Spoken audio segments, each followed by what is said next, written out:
Gets them close to me, man. I gotta smell these kids. I gotta touch these kids all day. UFC Fight Night Abu Dhabi happened yesterday morning ish, and I was right about pretty much everything that happened. Whittaker versus DeRidder was, yeah, exactly as I said it was going to be.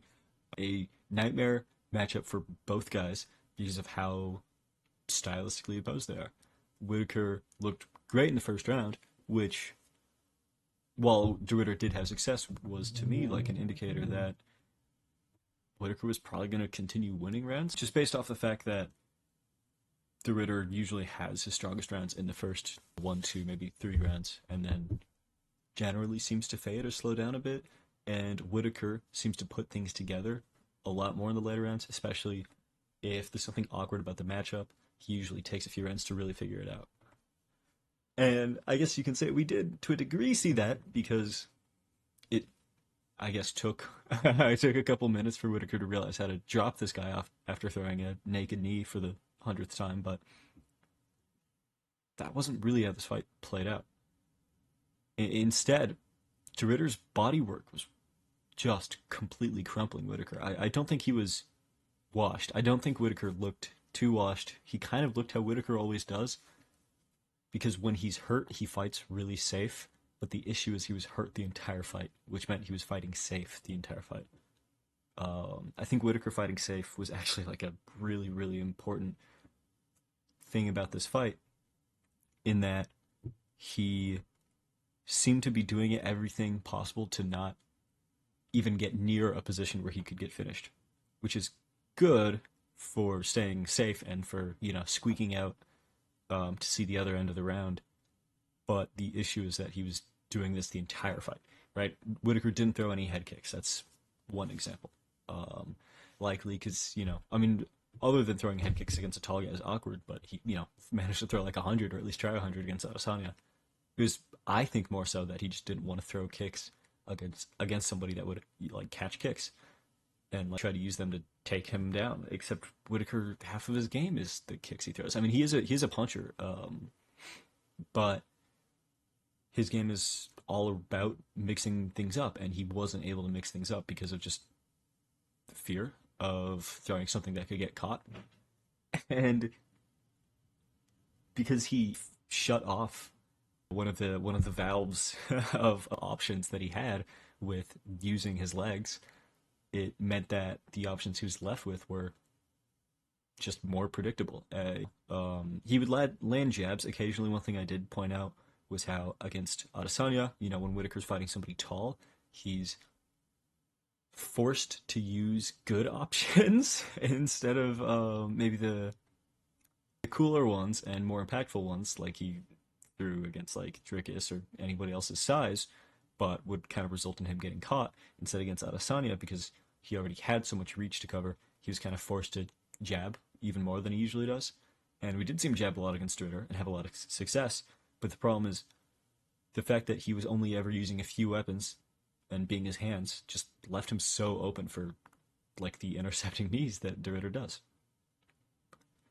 One thing about that, right, is that it's not just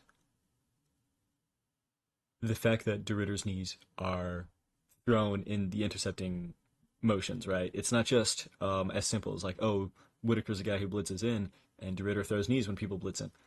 It did kind of look like that, but I do think there was more to it. I do think, honestly, the stance did play a lot into it. The open stance, while I did say that is how Whittaker wanted the fight to play out, what I didn't talk about and what I didn't really think about is how rear knees would probably work so greatly in the open stance because of how exposed the front of the body, right, the tummy is to those rear knees. I just didn't think the body work would have that much of an effect on Whittaker. And it's just because his hands are always so low. His hands are always guarding his body. But if you're constantly throwing those knees, two things, right, is that one is that when they're timed when Whittaker's punching, he's not able to defend his body. And that he's, well, walking into the punches. And the second thing being that having your hands down low doesn't necessarily mean they're poised to defend yourself. And it kind of seemed like when DeRidder was throwing knees, even if Whittaker's hands were there to defend them, he wasn't really physically commanding his muscles to defend himself. I think another thing that got Whittaker caught in this fight, which you could say is sort of about his complacency, is that Whittaker is so willing to back up to the fence. You'd think if he had a game plan where he was so worried about being safe, right? He stayed in the clinch for a really long time and stayed in those tie-ups because he didn't want to get caught on the break or, accidentally find himself getting taken down or whatever. And if he's not willing to throw kicks whatsoever because he doesn't want to get his kicks caught, you would think that he would circle more and try to stay off the fence. And I guess he did for the first round, but once he started getting hurt, he was just immediately backing up to the fence, which works against some guys because a lot of guys, frankly, can't finish against the cage very well. But DeRidder can. DeRidder can take a lot of advantages off of those positions. I mean, I'm looking at the strikes, and Whittaker's just throwing. What is that? 8 strikes to the leg that he threw? It's just not. It's really unfortunate to see.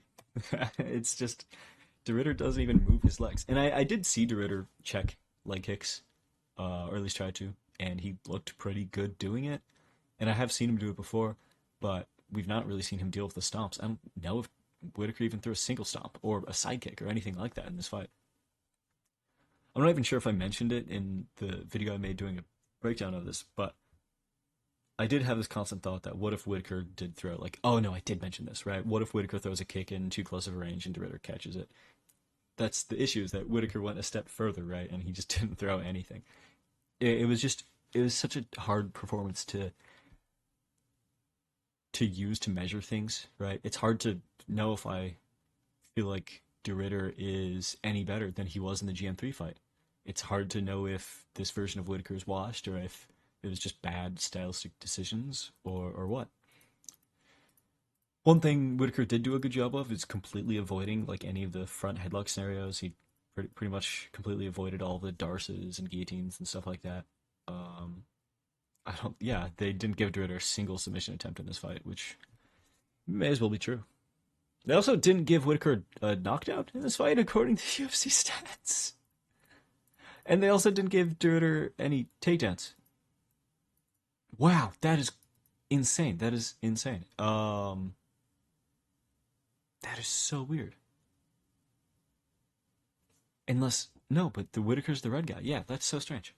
Regardless, this was a really interesting fight for a lot of reasons. I think it's something that people can look back on, and it will either be the christening of René DeRidder as a fully fledged elite middleweight, or it will be the start of a decline for Robert Whittaker. Another thing that I think is interesting is what I mentioned before, being that Khamzat Chimaev had that performance because he's Khamzat Chimaev, right? If DeRidder can be so crushing, it makes you wonder a few things, right? Is Khamzat's performance against Whittaker more about Whittaker declining? I don't think so.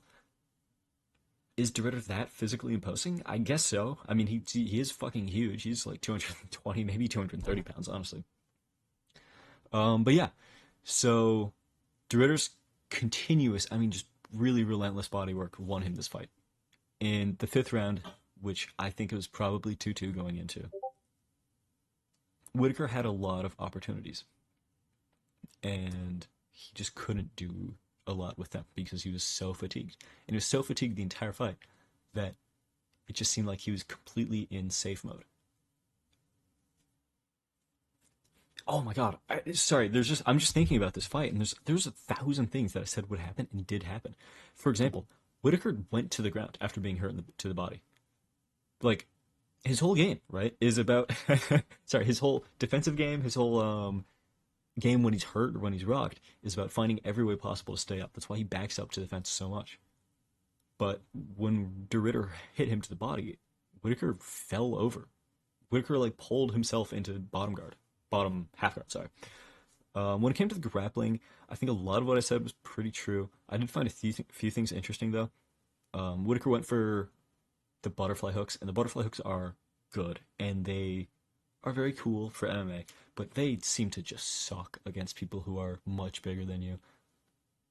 And I think part of that is because when people are getting these butterfly hooks, they're really flat to their backs. Like Whittaker was exhausted, and so the butterfly hooks weren't really about getting a big sweep.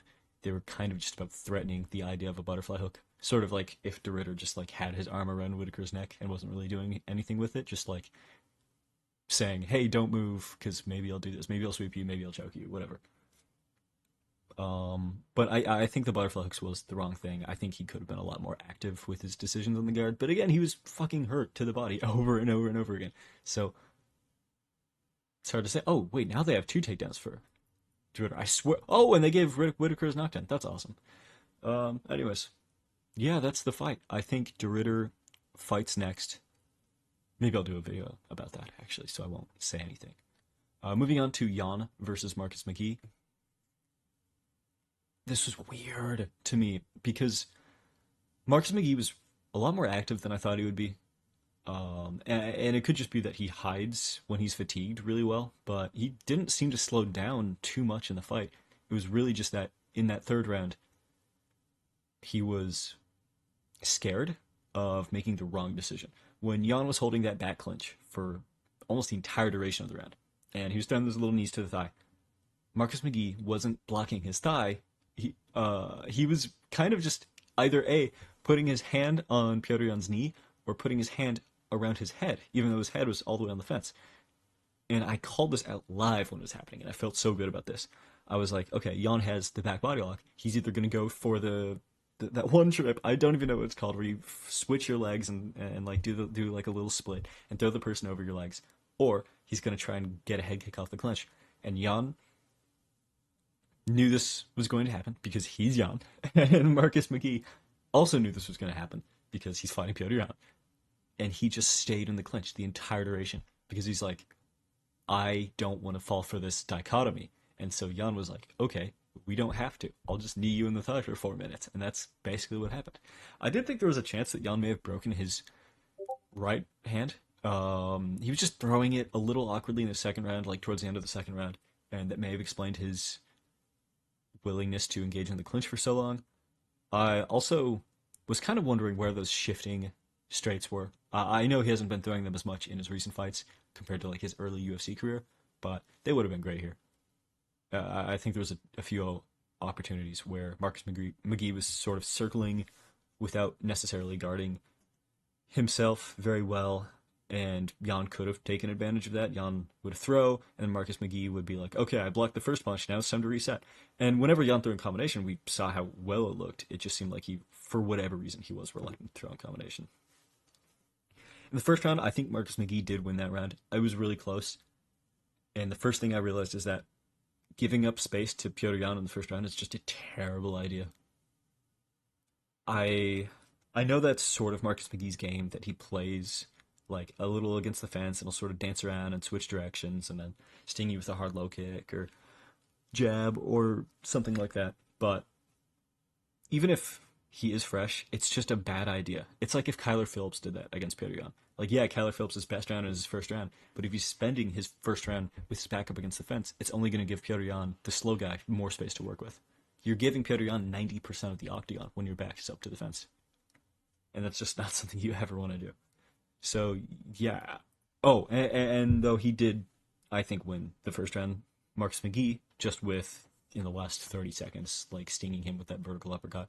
I think it was really cool that he would find different shots to, like, split the guard open. He'd switch stances and try really hard to feint his entries and then throw, like, what is relatively, like, his safest strike he could throw in that in exchange, and he'd land it and do pretty good. I just think he sort of ran out of entries. he kind of had a Kyler Phillipsy performance, I guess, in some ways, but just with better physical attributes, where he would find really good entries and then sort of run out of them. Like, he'd recycle them as many times as he could until he'd get caught doing one. Because his exits were, I don't know, they just didn't feel super safe. Because he'd throw in combination, or he'd throw one, or he'd throw 6 feints and then land 1 strike. And then he'd back out with his hands down, sometimes back to the fence, sometimes he'd just circle with his hands down. And it's one thing to do that in the first round when you're feeling really fresh and you can evade strikes with your hands, or sorry, with your head movement, but it's not a thing that I think people should try to be doing throughout 5 rounds. It's just, you're going to slow down more than you realize. Your reactions are going to fatigue, especially when you're fighting a guy like Barriault, who's constantly a threat, just given that you don't really know what he's going to do, because everybody's afraid of him. Everybody's afraid of fighting Barriault on the feet, so they're going to hype him up a lot. And even in their heads, they're going to be like, well, he's in his guard, right? He's putting his hands in front of his head. That means he's gonna do something next. What is he gonna do? And so you're sort of wearing that mental fatigue across the fight, and it just seems like a bad idea to play so many different games at once, right? To try and evade strikes with your head while also trying to read what he's going to do and trying to do this and trying to do that. That's why Barriault has a high guard all of the time, is that he's allowed to use a certain percentage of his mental energy, right, to focus out on making reads and finding the right shots, instead of having to dedicate it also to like predicting shots and then throwing them and then like moving his hat out of the way or whatever. He can sort of take like 80% of shots that somebody's going to throw on his high guard anyways, so he doesn't necessarily have to think about that. He only has to think about what he's going to do next. Well, it was a really good fight, and Marcus McGhee looked really good. Barriault checked pretty much every leg kick, which I more or less figured was going to happen. Marcus McGhee didn't really like step in and like wing them as crazily as he has done before, which is probably a smart thing. Shara Magomedov versus Marc-Andre Barriault was weird. It's so complicated. Again, I felt like I was right about everything.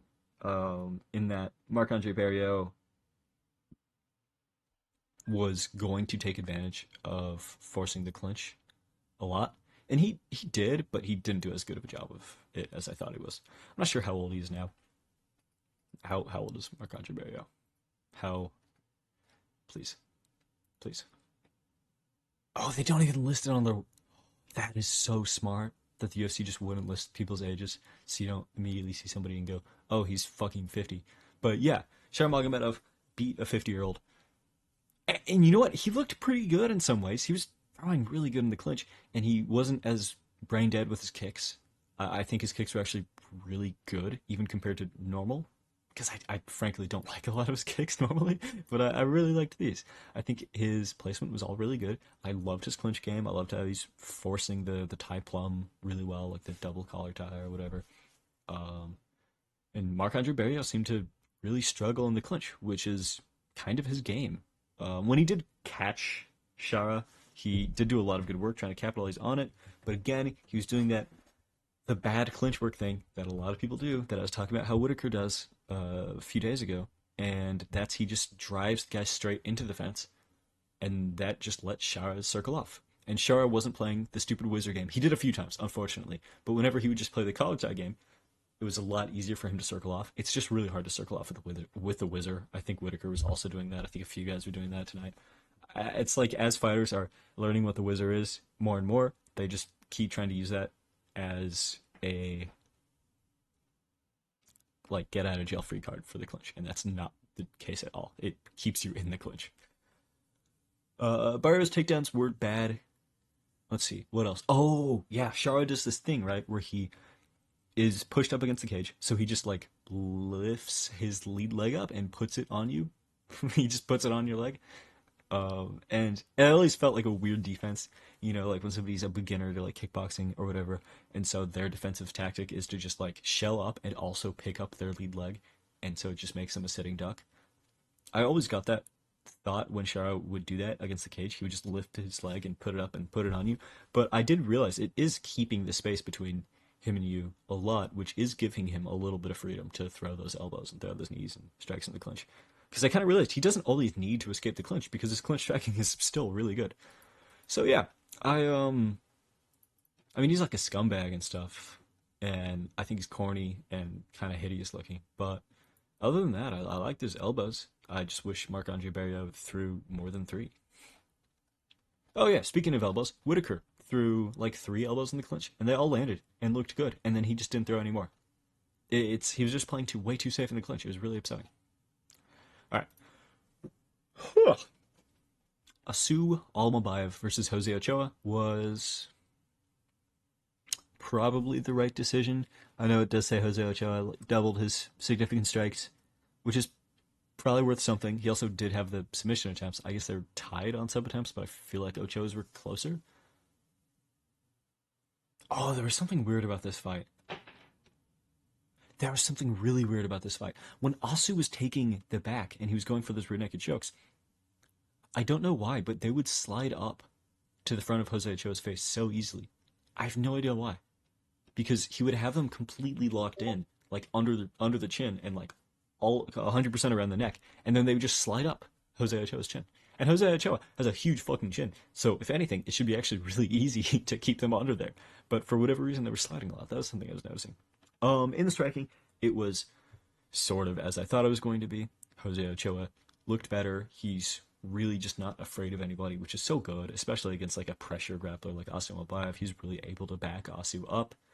Asu's striking didn't look too bad. He was sort of doing the right things. He was really swarming Ochoa and, you know, taking any of those opportunities where Ochoa would shell up even a little bit and try to take him down off of it. One thing I thought was really cool was that Ochoa was throwing a lot to the body to prevent the takedowns, and Asu was just doing it anyways. He was just going for the takedown anyways, even though he was getting, you know, hit in the body and whatnot, which is something Blackshear couldn't do. So yeah, I think it was really cool. I think both guys looked really good. Asu frankly looked better than I thought he was going to, and yeah, that's a good thing because I like this division. I want this division to have as many competitors as possible, and I think Jose Ochoa has a pretty bright future because he's a really young guy. He's like 24. So yeah, that was awesome. I hope we get to see more of him. Asu did look a little small, but physically looks super imposing. I think Ochoa just might be a big guy. All right, Krylov versus Guskov. Again, 100% right on it. Krylov had no aura whatsoever because he was bald, and he was bald and he looked like Martin Buday. It was fucking disgusting. Guskov is really funny. He's so funny. The way he punches is so... I don't understand it. I don't... Like, I want to measure his, like, reaction speed or something. He's just got a really good idea of what punches are coming at him, and he gets out of the way a lot of the time. And he dinged Krylov. Yeah, it was great. I guess I wasn't as like crazy of a KO as Krylov can be the victim of. Like against Reyes, that was hilarious. But Guskov just hit him really fucking hard, and he was slipping out of the way. I love how he looks when he's slipping punches. It's just dope as hell. I think he's awesome. Yeah, and Krylov is... I don't know where he's going, frankly. He still can probably beat a few guys, right? Maybe not. No, I mean, there's a lot of light heavyweights. I'm sure, like he'd beat Brenson Hibero, but I don't really know what Krylov's gonna end up ranked after this. I don't even think they're ranked right now. I just mean like in the like global rankings or the unranked rankings or whatever you call it, because I don't know how much lower you can get than Bogdan Guskov. No offense to him. I guess Ibo Aslan and Billy Elekana versus Krylov could always be a fight. Moving on to Bryce Mitchell and Said Nurmagomedov. Man, wait, what was the scoring for this fight? I actually never saw the scorecards.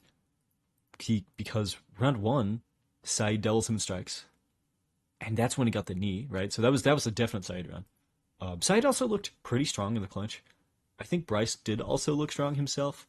I had worries about his cardio, but they both looked gassed. And I do think Said does make a lot of his opponents look gassed. Even Jonathan Martinez was exhausted, and so is Vinicius Oliveira. I think that's just kind of how Said works. Because a lot of people talk about his energy expenditure, and I do the same thing. I think Said needs to work on his cardio a lot. In fact, when I heard that coming into this fight, he was working on his strength training, I was terrified for something even worse. But he looked all right, cardio-wise. And strength-wise, he did look good. In the second round, Bryce got 3 takedowns, Said got 2 reversals. Fuck. I hate that I can't remember. I can't differentiate the second and third round. The knee Said threw was fucking great. I guess he may have gassed himself a little bit trying to finish. I don't like that Said went to the ground with Bryce. I get it to a degree, because obviously like he's a bantamweight, so it's not like he's a terrible grappler or anything. But I think it would have been smarter to force Bryce to stand up. I think he could have done a lot more damage that would have paid off in the long run a bit more. Said did have some nice body work, but frankly, if he could have done more, I think he could have slowed down Bryce a lot more. I don't know how well Bryce is as somebody that responds to body work, And on that note, I probably should go back up to Robert Whittaker because I do have another thought about this. And that's, I mentioned earlier that Whittaker does not get hit with a lot of body work. And there's two things that make me think of that.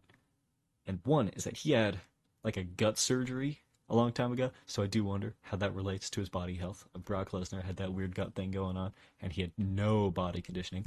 And the other thing is that Whittaker's hands are always down low, which means I wonder if his training partners just don't even try to hit him in the body because of it. Yeah, that's all. And so maybe he has bad body conditioning because his training partners are just like, well, his hands are there, so I can't do anything about that. Bryce Mitchell looked good, and in the third round, despite seeming so fucking exhausted, could still give that whole monologue speech, whatever. I thought that was interesting, I guess. But yeah. No, bro, I mean, they both looked good. I don't know what this means for Bryce's potential like deeper into the division, but it's interesting. He wasn't afraid to work the clinch for a really long time before he could get those takedowns. And he fought out of the front chokes, so that's pretty cool too. Although there was a time I do remember, I think in the second or third, where it looked like Said could have gone for the front choke a bit more, but just didn't want to, and ended up getting taken down anyways. Alright. Muslim Salikhov versus Carlos Leal. This fight's so funny. Carlos Leal did the thing that I said that he was likely going to do, and that's just like completely disrespect Muslim Salikhov, and the feints and the invisible fighting that he does. But the issue is that I think it just forced Muslim Salikhov to actually throw a punch, and then he did. And I didn't know Carlos Leal was that chinny. Wait, did I? Oh my god, I might have actually like gone back and picked Muslim Salikhov towards the end because I realized that Carlos Leal was the guy that fought Sadibou and lost to him, and then we found out, and Sadibou, he's also the spinny kicky guy and old, and then we realized how bad Sadibou kind of is. Just like with all his wins being guys that just aren't very good, and all of his losses being to guys who are also not very good. Fuck, dude. I actually may have been right in hindsight. Holy shit. That's cool. Yeah. Meh. I'm excited for Muslim Salikhov to have a few more old man fights. I really hope he gets the Wonderboy matchup. That was a great call out. I'm super happy about it. I hope Wonderboy takes that fight. I don't see why he wouldn't. And for Carlos Leal, this is literally Andre Fialho. Andre Fialho came in his first UFC fight. He had a war, right? Andre Fialho has a war with Michel Pereira. Carlos Leal has a war with Renat Fakhretdinov. Neither of them get their hand raised, but their stock raises by a bunch. Then they go into their next fight. They get a round 1 KO. Andre Fialho got a few more round 1 KOs, but welterweight has been thinning out their brackets, their rankings, and their roster a bit more. So it's a bit harder to get easier fights like Tim Means and stuff nowadays. I don't think those guys even fight that much at all now. And so Carlos Leal had to fight Muslim Salikhov, and just like when Andre Fialho fought Muslim Salikhov, they get knocked out. So I think Carlos Leal might not even be long for this division unless he can find some more old guys to knock out, because he fights with his hands all the way down, and everybody at welterweight hits pretty hard. Fucking Davey Grant, I love him so much, and he won this fight so decisively. In the first round, I was a little worried about his grappling because he seemed a little reluctant to do things a few times. And when he got his back taken, it was pretty scary, especially because he was turning the wrong way into the choke. Like, he just was. There's no way around that. I get that it was a body triangle, and I know turning into a body triangle is super difficult. And so maybe turning the other way is just a thing that he does, because he already has a super wide fucking frame. He's sort of got the Poirier SpongeBob build. So maybe with his hips, it's easier to turn the other way. But seeing him turn away from the choke instead of in towards the choke was terrifying. Damon Blackshear fucking called it. Oh my god, I called it. His striking is so ass. He doesn't know what he's doing. Davey Grant was just able to tee off on him for the next 2 rounds, and it was awesome. I would have loved if he put Damon Blackshear out. But that's it, because this fight. Let me think about what happened that was like interesting. It's not that nothing happened in this fight. It's just that the first round, Damon Blackshear took him down and held him down, and in the second and third rounds, Davey Grant beat him the fuck up.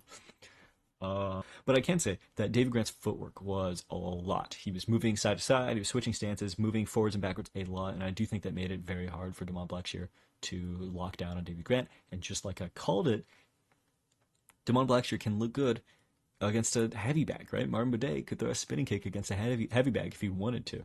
Fortunately, I guess Buchecha was a heavy bag, but David Grant wasn't. David Grant was moving around. He was doing all the right things. So yeah, he's not going to just sit there and get punched, and that's why he was just able to beat the fuck out of Damon Blackshear.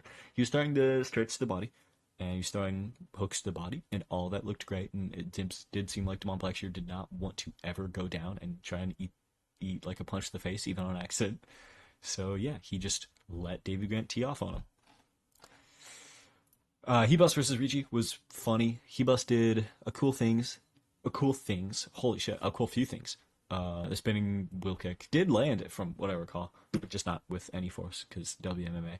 And she did a cool few strikes in the clinch, and she did eventually start to learn to escape the clinch, and she started looking pretty good in the first round. Because I don't think Ricci's strikes were that significant whatsoever. That yeah, the significant strike percentage is way different from the striking percentage, but it should be even bigger. I think Ribas probably landed a few more than the strike count is showing. But I don't know. The fight was bad. It was because in the first round, right? Ricci does her thing, which is doing nothing, and Ribas wasn't even able to escape that very well. She did get the really cool like kick throw thing, but Ricci just gets right back up. And other than that, I don't know. I guess Ribas. It's Ribas and Ricci, right? It's not Ribas and Hichi, and it's not Ribas and Ricci. It's awful. This is an awful fucking sport. But Ribas was able to escape. Ribas was able to escape, and that I guess was like sort of maybe a momentum shift for the second round. But the issue is that momentum, it just doesn't seem to be a thing in WMMA. It's like every round is the first round. It's not really big momentum shifts like that. And in the second round, Ricci just throws an elbow to her orbital, which I don't think was that intentional, but it looked fucking awesome. It was a cool little stabbing up elbow to the orbital, and I hope we see that all the time now, because it was dope as hell. Yeah, that's it though. Ibo Aslan versus Billy Elekana. Oh, that felt so good. It was a total like Derek Lewis type of fight, right? Or not Derek Lewis. Ngannou versus Lewis type of fight, right? Where Ibo Aslan is going on this crazy wild streak, and then when he gets shown levels and gets beaten the fuck up, he tries to fight an entirely different game.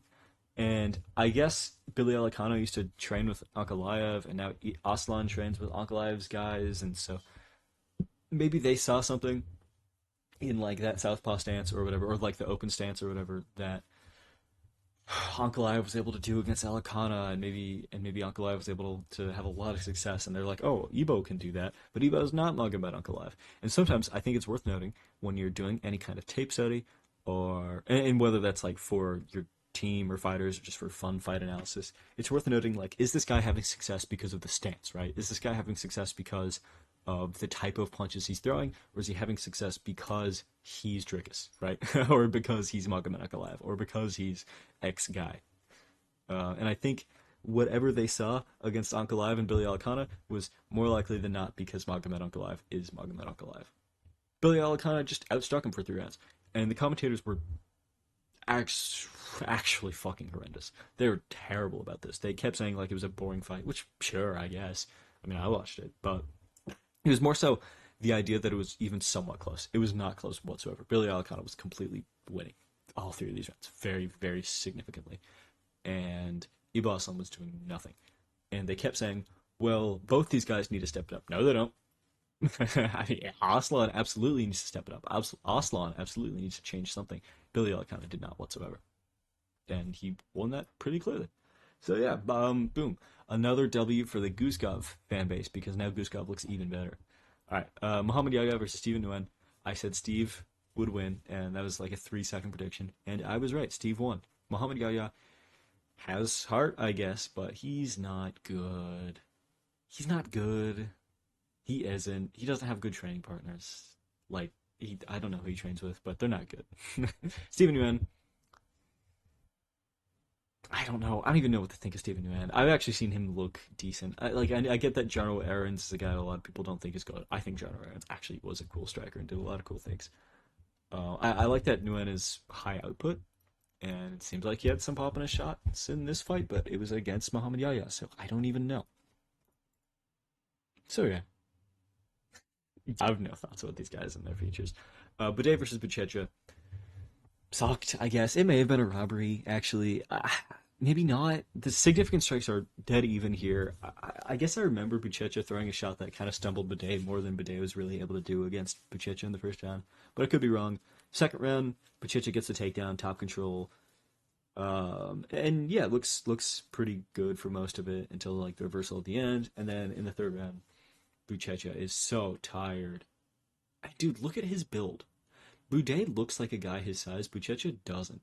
It's hard to explain, but Buchecha, I don't know if it's like the roids or whatever, but Buchecha looks like he ought to be a lot smaller. And I do wonder what he'd look like if he were just a lot smaller. I don't know if he needs to be fucking huge. I get that he's a heavyweight, but this is kind of a division where you could be a little smaller and do good work with it. And if Buchecha was weaker but had better cardio and was faster, I think he'd do better than this version of himself, which is just slow and frankly fat. Even he's fat but ripped. That doesn't matter because he's still fat on the inside. That's like Said Nurmagomedov. He may be like built like an inchworm, but he's still a fat guy on the inside. That's why he gasses in the second round. All right, that's my breakdown. I don't know what I'm supposed to do. Maybe I do a video about who should fight who next or whatever. Because I don't really have high hopes for Albazi versus Tyra. Do you guys? I mean, what do I even make a headline for this? Do I just completely ignore these two guys because who wants to talk about that? Do I just talk about Chris the problem? I guess I just talk about Kevin Vallejos. Dude, this card kind of sucks, man. Holy. All right. See ya.